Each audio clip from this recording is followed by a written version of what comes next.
Welcome to Guide Guru. We hope this video helps. In this video, I will show how to make chicken stock cubes at home, updated.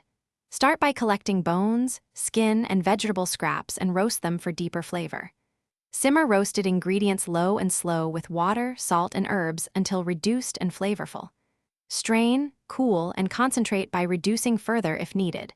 Pour into molds, freeze, and store cubes for soups, sauces, and quick meals. Gather bones, skin, and trimmings and roast them until brown to develop richness and color.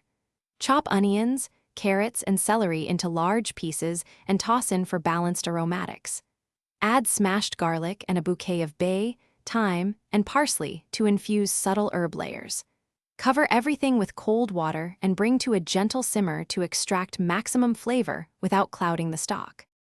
Maintain a gentle simmer for 6 to 8 hours to extract gelatin and deep flavor from bones and connective tissue.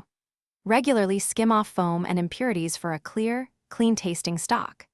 Strain through a fine sieve or cheesecloth and then reduce gently if you want more concentrated cubes. Pour liquid into ice cube trays or silicone molds, freeze solid, and transfer frozen cubes to labeled bags for. Thanks for watching. Consider subscribing if we helped you today.